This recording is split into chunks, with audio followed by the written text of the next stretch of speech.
नमस्कार दोस्तों। इतिहास की क्लास में आपका हार्दिक स्वागत है। मैं राजेश पाटीदार और हम पढ़ रहे हैं इतिहास दर्शन। अगर आपको यह क्लास पसंद आए तो हम तक यह सूचना जरूर पहुंचाए, जैसे वीडियो लाइक कर सकते हैं, चैनल सब्सक्राइब कर सकते हैं। तो क्लास के संबंध में कोई सवाल हो या कोई अच्छा बुरा अनुभव हो तो हमें कमेंट कर इसकी सूचना दे सकते हैं। आज की हमारी क्लास है इतिहास दर्शन पे। हिस्टोरियोग्राफी की यह दूसरी क्लास है। इतिहास दर्शन। इतिहास का दर्शन क्या है? इतिहास दर्शन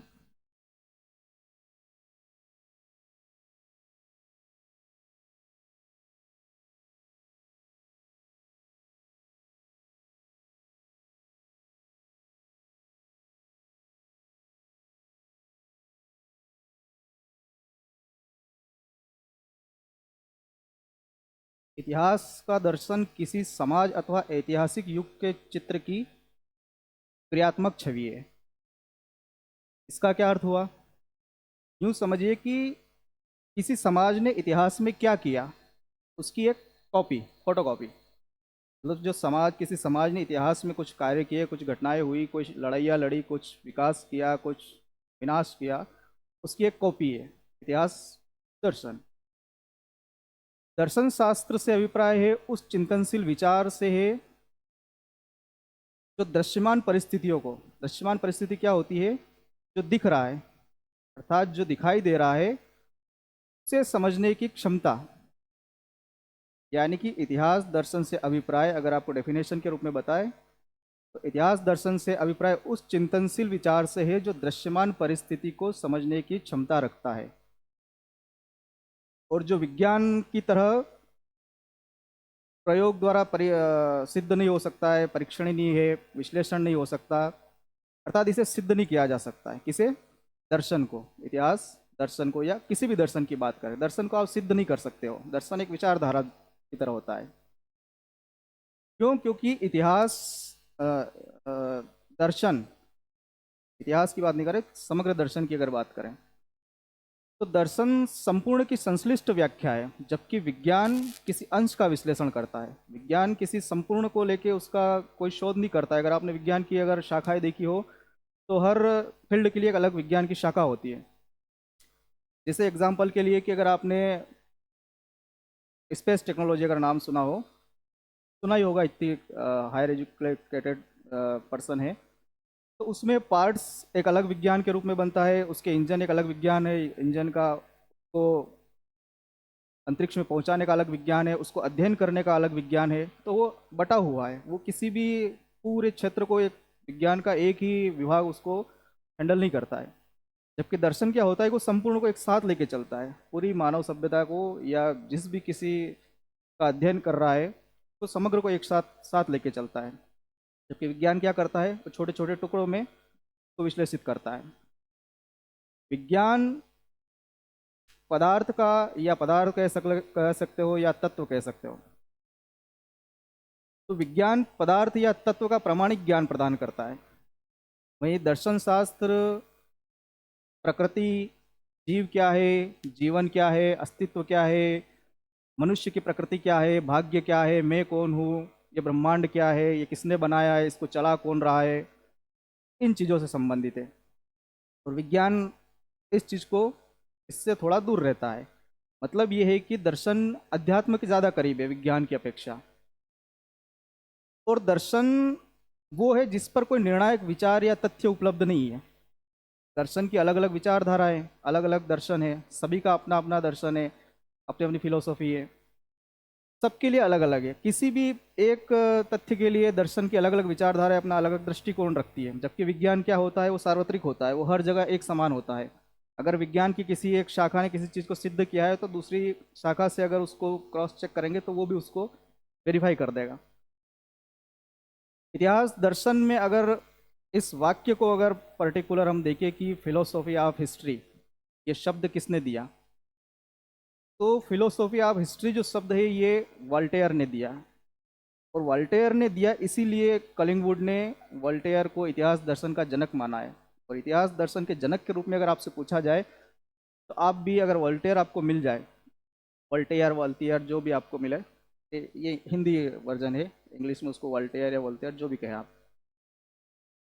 तो वोल्टेयर को इतिहास दर्शन का जनक माना गया है, और इन्होंने ही फिलोसोफी ऑफ हिस्ट्री शब्द दिया है, इतिहास दर्शन।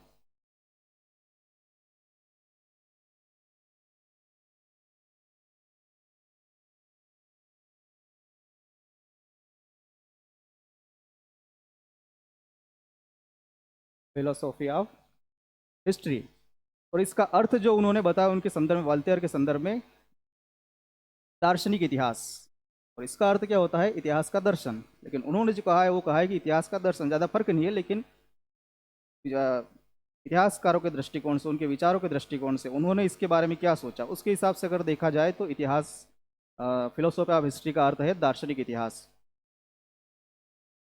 इतिहास क्या है, यह प्रश्न सबसे पहले बेकन ने उठाया था। तो ये नाम भी हमें हमें ध्यान रखना है। इतिहास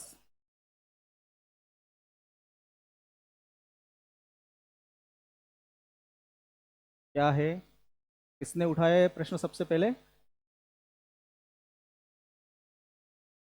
बेकन।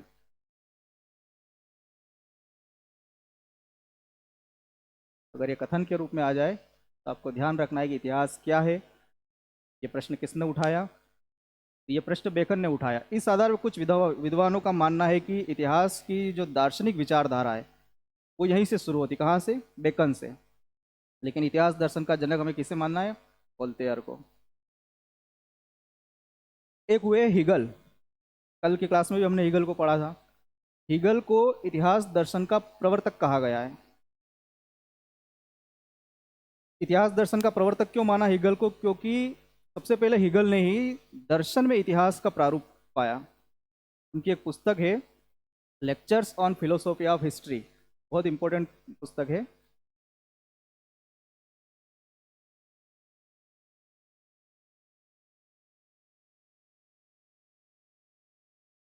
लेक्चर्स ऑन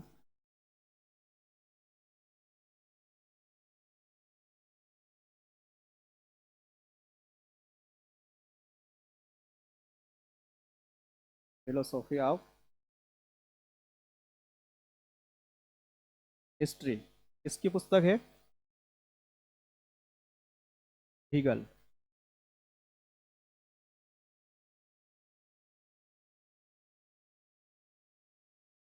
हीगल भी इतिहास दर्शन में बहुत आएंगे। Lectures on philosophy of history Hegel की पुस्तक है। इन्होंने सबसे पहले दर्शन में इतिहास का प्रारूप पाया था, इसलिए इनको इतिहास दर्शन के प्रवर्तक कहा गया है। लेकिन हीगल का जो दर्शन है, उनका जो इतिहास दर्शन या दर्शन का जो दृष्टिकोण है, वो ईसाई धर्म का आध्यात्मिक विश्लेषण है। उनका मानना है कि प्रत्येक राष्ट्र की कुछ विशेषताएं होती है जो उसकी धार्मिक, राजनीतिक, नैतिक, सामाजिक, इस प्रकार की जो संस्थाएं होती है उनमें ये स्पष्ट रूप से परिलक्षित होता है। और प्रत्येक राष्ट्र मानव सभ्यता के विकास में योगदान देता है। किसका विचार है ये? हीगल का। हीगल ने इतिहास को महत्वपूर्ण इसलिए भी माना है क्योंकि यह परिवर्तन को समझने के लिए बहुत ज़रूरी है। ये इतिहास, हीगल के इतिहास दर्शन की दृष्टि से अगर देखा जाए तो ये उनके विचार बहुत ही महत्वपूर्ण है, समझने के लिए बहुत ज़रूरी है। मार्क्स का इतिहास दर्शन हीगल के इतिहास दर्शन का संशोधित रूप है। हीगल ने स्वतंत्रता के लिए इतिहास का चित्रण द्वंद्वात्मक प्रगति के लिए किया है। हीगल ने जो अपना इतिहास दर्शन दिया है वो द्वंद्वात्मक है, जबकि मार्क्स का अगर देखेंगे तो वो शोषक और शोषित, उत्पादक, इस तरह का उनका रहेगा। लेकिन हीगल का द्वंद्वात्मक है। हीगल ने क्या कहा है? उनका जो द्वंद्वात्मक सिद्धांत या थ्योरी है, तो हीगल ने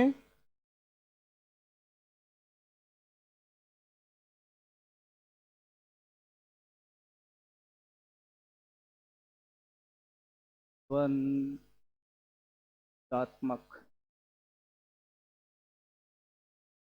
क्या है द्वंद्वात्मक सिद्धांत में? एक होता है थीसिस, थीसिस, और दूसरा होता है एंटीथीसिस।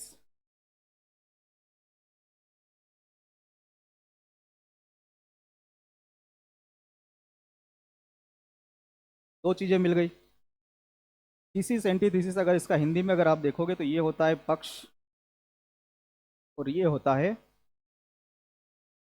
समपक्ष, यानी कि एक पक्ष है और एक उसका विरोधी है। अब क्या होगा, दोनों में टकराव होगा, द्वंद्व होगा, उससे एक चीज निकल के आएगी। इन दोनों से जो एक चीज निकल के आएगी वो है सिंथेसिस।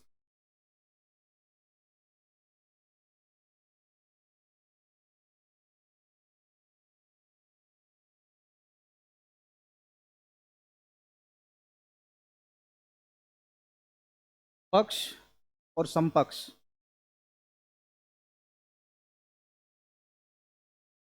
पक्ष और विपक्ष आएगा, एंटीथेसिस में विपक्ष आएगा। एक होगा पक्ष और एक होगा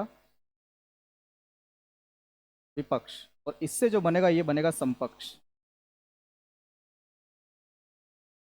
कैसे बनेगा समपक्ष? कुछ चीजें इसमें अच्छी है, कुछ इसमें अच्छी है, यानी कि कुछ पक्ष में अच्छी है, कुछ विपक्ष में अच्छी है। अगर इन दोनों में वाद विवाद होगा तो दोनों का एक सार निकल के आएगा।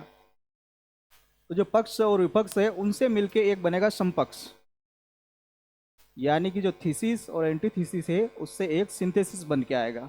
लेकिन अब ये अपने आप में क्या बन गया, ये अपने आप में एक पक्ष बन गया। अब इसके विरोध में एक दूसरा विपक्ष आएगा। कोई भी विचार आता है उसका विरोधी आ जाता है, तो ये एक इसका एक नया विपक्ष आएगा या नया एंटीथीसिस आएगा।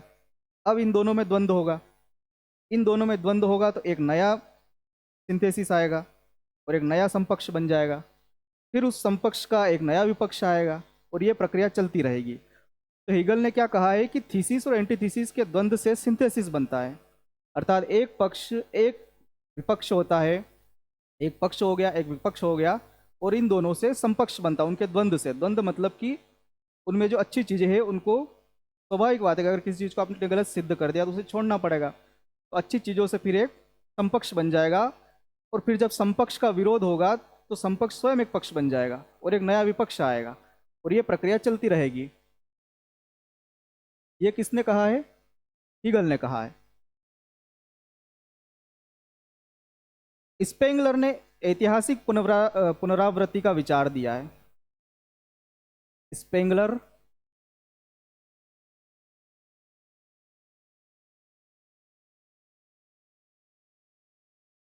इन्होंने ऐतिहासिक पुनरावृत्ति का विचार दिया। क्या होती है ऐतिहासिक पुनरावृत्ति?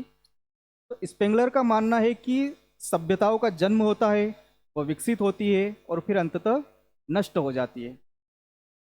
स्पेंगलर ने क्या कहा है? सभ्यताओं का, क्यों कह सकते हो कि जन्म होता है,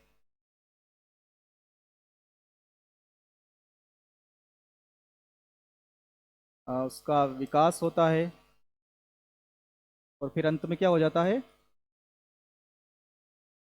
नष्ट हो जाती है।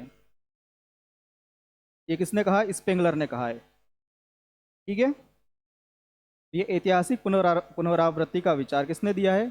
स्पेंगलर ने दिया है। तो इतिहास दर्शन में अब तक हमें तीन पद्धतियां मिल गई है। कौन कौन सी तीन? एक बार रिपीट करेंगे।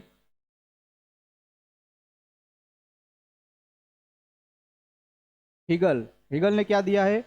आदर्शवाद।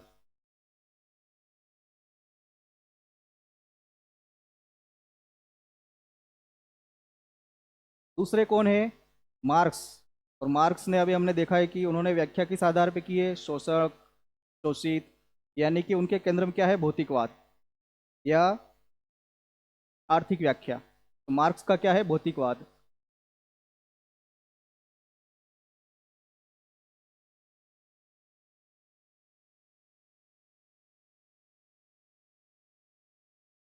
और तीसरा स्पेंगलर, स्पेंगलर ने क्या दिया है?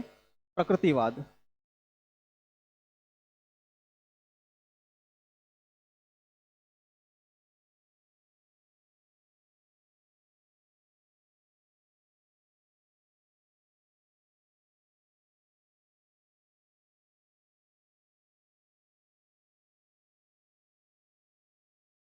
ये इतिहास दर्शन की 3 पद्धतियाँ हमें मिल गई। और ये जो प्रकृतिवाद है स्पेंगलर का, इसमें एक और व्यक्ति है टॉयनबी, उनका भी बहुत योगदान रहा है। और जिस तरह से इन्होंने कहा है कि सभ्यता का विकास होता है, उत्पन्न होती है, विकास होता है और फिर वो नष्ट हो जाती है, तो ऐसा विचार टॉयनबी का भी है। उनका कहना है कि इतिहास जो है वो विकास, चरम और अवसान के रूप में होता है। इतिहास दर्शन लेखन की परंपरा की शुरुआत की अगर बात करें तो ये इटली से प्रारंभ मानी जाती है।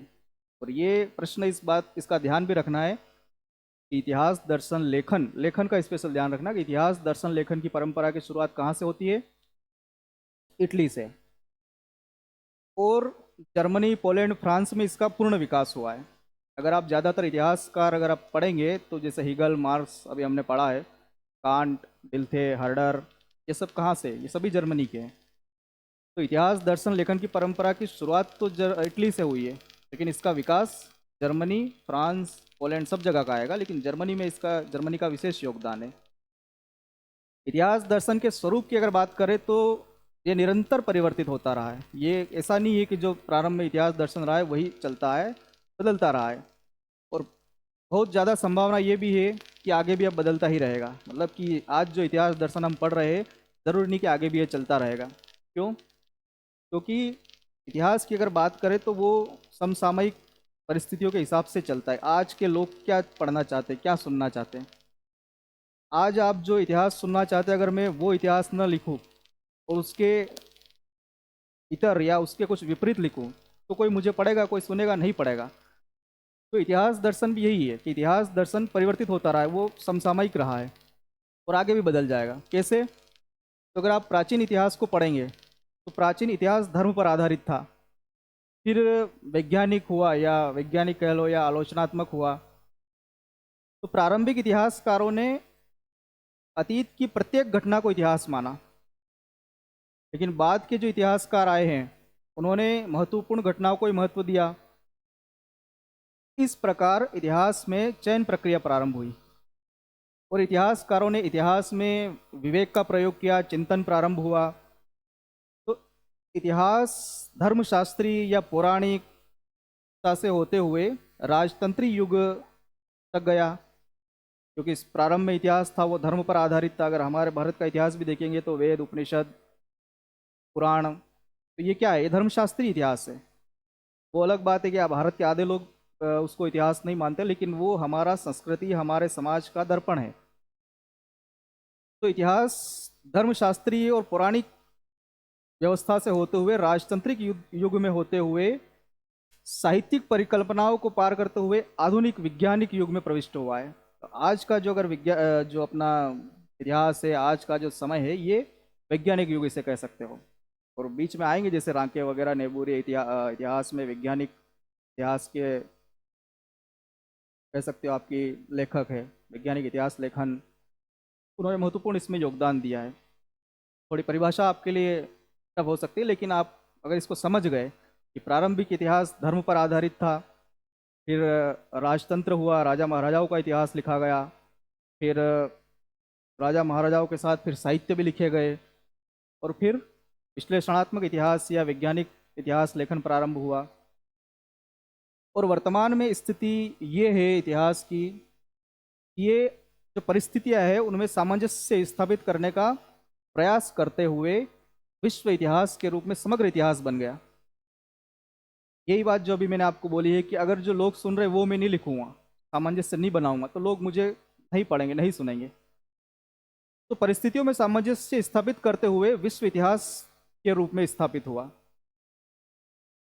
और ऐतिहासिक अनुसंधान में यदि हम मीमांसा को प्रमुखता दें तो इसे संपूर्ण मानवीय क्रियाओं का अध्ययन कह सकते हैं।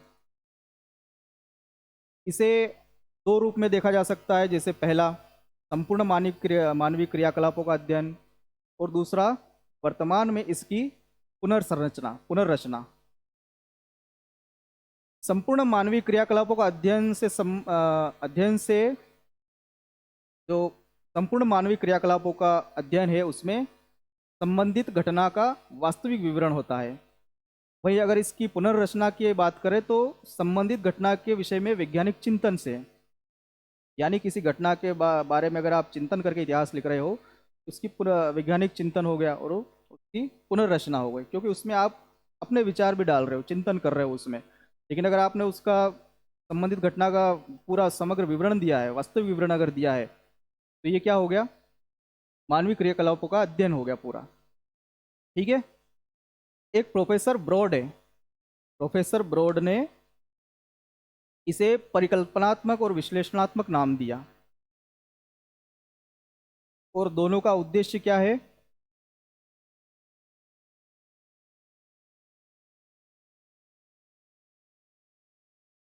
Broad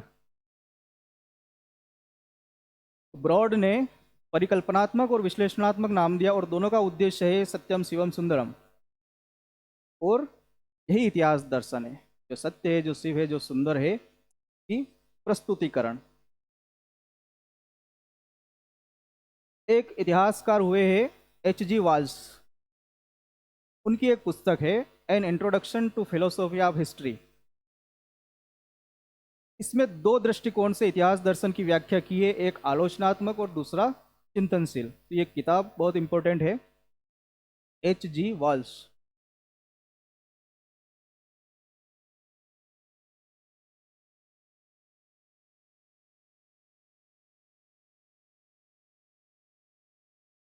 H.G. वाल्स बहुत ही जाने माने इतिहासकार रहे, कह सकते हो आप। इनकी भी किताब इतिहास में काफ़ी प्रसिद्ध है। इनकी जो पुस्तक है an introduction to philosophy of history.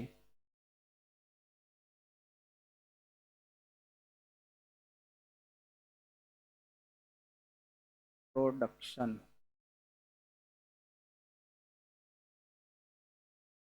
An introduction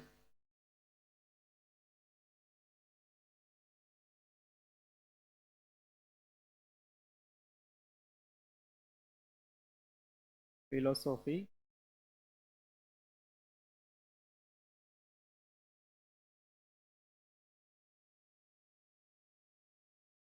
of history.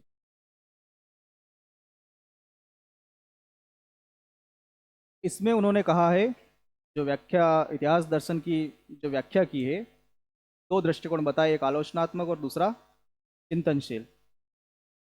आलोचनात्मक इतिहास दर्शन विश्लेषणात्मक है, यानी उसका विश्लेषण करना है, और चिंतनशील इतिहास दर्शन अर्थवादी या औपचारिक है।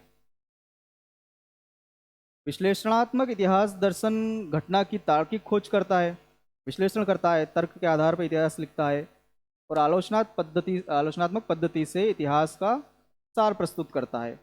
ये ऐतिहासिक तथ्यों के स्पष्टीकरण पर केंद्रित रहता है। कौन सा? विश्लेषणात्मक। और चिंतनशील इतिहास का उद्देश्य क्या है? घटनाओं में विशेष महत्वपूर्ण अर्थ का अन्वेषण करना। यह इतिहास के, यूं कह सकते हो कि वर्णनात्मक का वर्णन करता है, वर्णनात्मक पहलू पर ध्यान केंद्रित करता है। कौन सा? चिंतनशील इतिहास। समीक्षात्मक या विश्लेषणात्मक इतिहास दर्शन की शुरुआत की अगर बात करें, तो नेबूर और रांके बहुत ही बेहतरीन इतिहासकार हुए हैं। तो नेबूर और रांके द्वारा इतिहास को विज्ञान के रूप में प्रस्तुत करने की एक जो कोशिश की गई है, उसके साथ इसकी शुरुआत मानते हैं। किसकी? समीक्षात्मक या विश्लेषणात्मक इतिहास। ये नाम याद रखना, इनके बारे में हम बाद में डिटेल से पढ़ेंगे। एक है नेबूर और दूसरे है रांके, लियोपोल्ड वॉन रांके। इनके बारे में हम विस्तार से पढ़ेंगे। समीक्षात्मक इतिहास द्वारा प्रत्यक्ष क्रियाविधियों द्वारा अतीत का पुनर्निर्माण करने का प्रयास किया जाता है। और चिंतनशील इतिहास दर्शन के संबंध में मार्विक की पुस्तक है इंट्रोडक्शन टू हिस्ट्री। और इन किताबों में ध्यान रखना, क्योंकि पिछली किताब आई थी उनसे मिलते जुलते नाम है। तो इंट्रोडक्शन टू हिस्ट्री किसकी है? मार्विक की।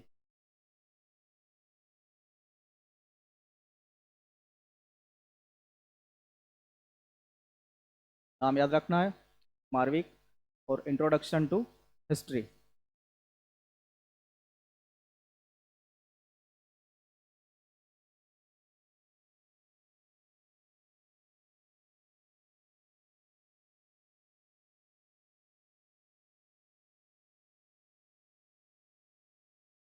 Introduction to history. किसकी पुस्तक है?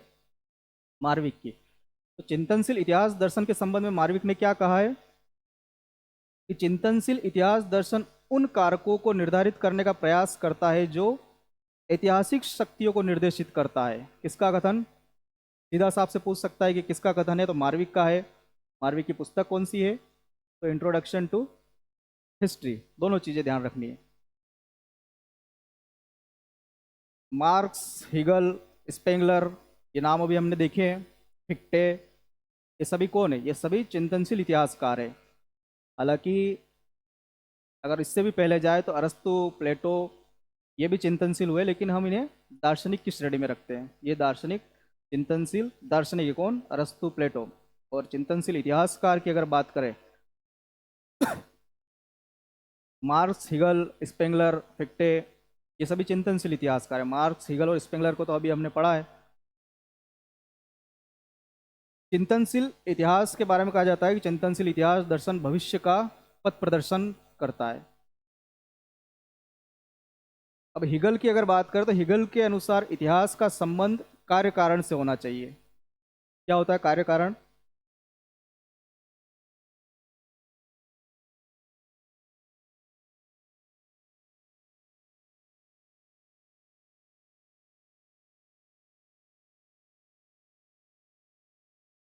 अगर ये पूछ ले आपसे इतिहास का संबंध कार्य कारण से होना चाहिए, किसका कथन है? तो आपको ध्यान रखना है हिगल का।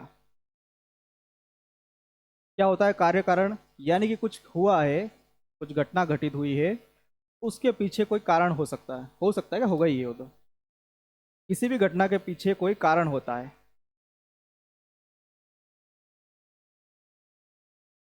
तो हिगल ने क्या कहा है?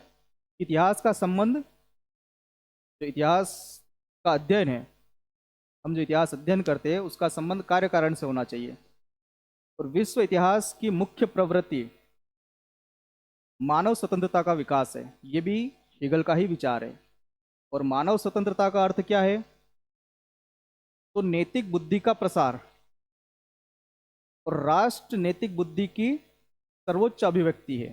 ये सभी कथन हिगल के ही है, या यूं कह लो कि हिगल के विचार है ये। इतिहास का दर्शन शास्त्र विचारों पर आधारित है, न कि तथ्यों पर। दार्शनिक इतिहास या इतिहास दर्शन की अगर बात करें तो ये विचारों पर आधारित है, तथ्य पर आधारित नहीं है। तथ्यों को इतना महत्व नहीं देते। तथ्यों पर आधारित हो जाएगा तो फिर वो वैज्ञानिक इतिहास या प्रबोधक इतिहास इस तरह से हो जाएगा। और वो तथ्यों को महत्व नहीं देते इतिहास दर्शन या दार्शनिक इतिहासकार। तो चार्ल्स ओमन ने दार्शनिक इतिहासकारों को इतिहास का शत्रु माना है। किस आधार पर? कि वो इतिहास में तथ्यों को महत्व नहीं देते। तो एक और व्यक्ति का हमें ध्यान रखना है, चार्ल्स ओमेन।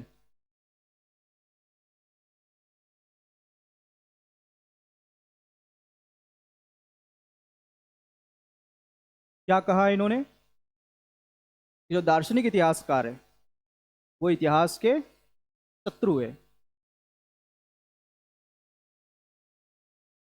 दार्शनिक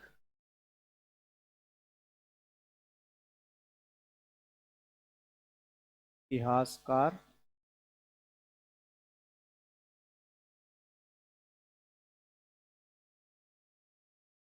इतिहास के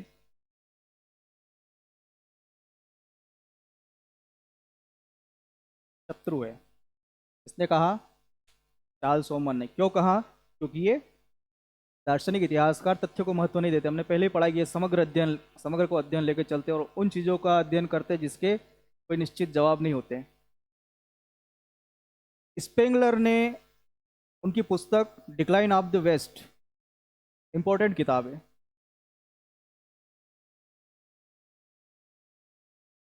स्पेंगलर पढ़ा है हमने अभी इनको।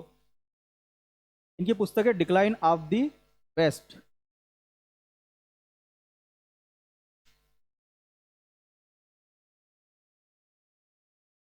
डिक्लाइन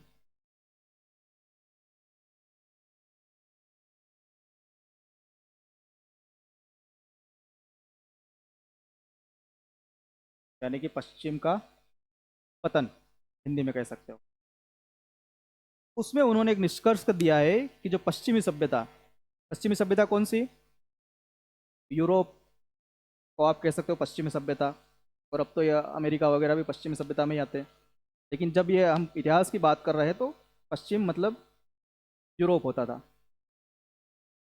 तो स्पेंगलर ने डिक्लाइन ऑफ द वेस्ट यानी कि पश्चिम का पतन, उसमें एक निष्कर्ष दिया है कि पश्चिमी सभ्यता पश्चिमी सभ्यता में कौन, जैसे आपका इंग्लैंड, फ्रांस, जर्मनी वगैरह, जर्मनी तो बाद में यूनाइटेड हुआ है, लेकिन पूरा ऑस्ट्रिया वगैरह ये पूरा क्षेत्र था।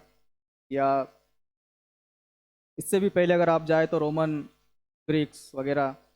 लेकिन ये जो बात कर रहे हैं ये अभी की बात कर रहे हैं, अभी मतलब कि नियरेस्ट इतिहास। तो जो पश्चिमी सभ्यता है वो 1800 ईस्वी के लगभग अपने चरम पर थी। भारत में भी हमने देखा है कि अंग्रेज यहाँ पे राज कर रहे थे, और लगभग लगभग कहा जाता है कि पूरी दुनिया पे अंग्रेजों का राज था। ब्रिटिश हुकूमत का कभी सूर्यास्त नहीं होता है, ये शब्द आपने सुना होगा। तो क्योंकि उनका राज्य इतना फैला हुआ था अंग्रेजों का कि राज्य के एक क्षेत्र में सूर्यास्त होता था तो दूसरे में सूर्योदय हो जाता था। तो उनके राज्य में कभी सूर्यास्त नहीं होता, ये कहावत चलती थी। उस पश्चिमी सभ्यता का जो कि 1800 ईस्वी में अपने चरम पर थी, उसका दयनीय पतन हो गया। ये किसने कहा है? ये स्पेंगलर का कथन है डिक्लाइन ऑफ द वेस्ट पुस्तक में। ये पूरा स्पेंगलर, उनकी किताब डिक्लाइन ऑफ द वेस्ट, उनका कथन। और स्पेंगलर का एक और फेमस कथन है कि इतिहास संस्कृतियों की जीवन लीला है। ये बहुत ही इंपॉर्टेंट है। इतिहास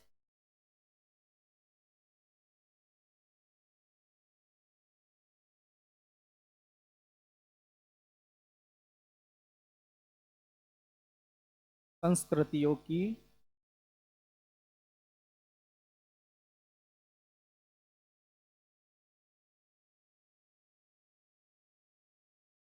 जीवन लीला है, इसका कथन है स्पेंगलर का। और इनकी पुस्तक है डिक्लाइन ऑफ द वेस्ट। ठीक है, पश्चिम के पतन का उन्होंने विवरण दिया है। एक और शब्द आता है इतिहास दर्शन में, इतिहासवाद।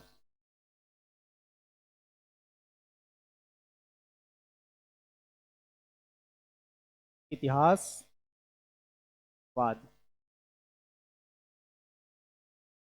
क्या होता है इतिहासवाद?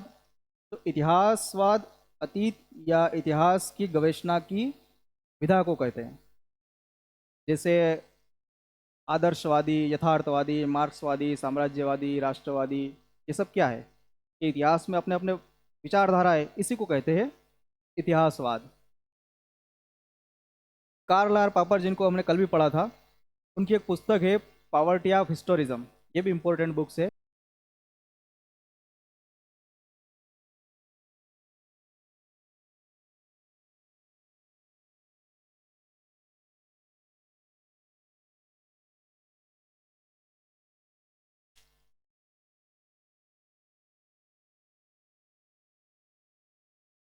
पॉवर्टी ऑफ हिस्टोरिज्म यानी कि इतिहासवाद की दरिद्रता, किसकी पुस्तक है?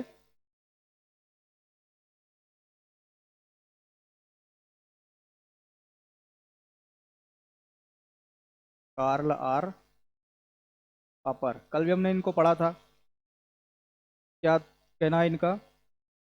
इतिहास का कोई लक्ष्य नहीं होता है, इसलिए इसका कोई उपयोग नहीं है। वही कार्ल आर पापर है। और इनकी पुस्तक है पॉवर्टी ऑफ हिस्टोरिज्म। पॉवर्टी ऑफ हिस्टोरिज्म में कार्ल आर पापर ने इतिहासवाद की आलोचना की है। अगर प्रश्न आ जाए कि इतिहासवाद की आलोचना किसने की है, तो कार्ल आर पापर ने की है। और इनकी पुस्तक का नाम क्या है? Poverty of historicism. ये था आपका इतिहास दर्शन। अब आज की हमारी क्लास में कुछ किताबें, किताबों के नाम आए हैं, तो वो पुस्तक और उसका लेखक कौन है। पहली बुक कौन सी आई थी? Lectures on philosophy of history. किसकी बुक है? हीगल के। दूसरी है an introduction to philosophy of history. किसकी? वॉल्श की, एच जी वॉल्श। अगली पुस्तक आई थी मार्विक की, इंट्रोडक्शन टू हिस्ट्री। अब इन चीज़ों का ध्यान रखना है कि an introduction to philosophy of history Walsh की है, lectures on philosophy of history Hegel की है, और इंट्रोडक्शन टू हिस्ट्री मार्विक की है।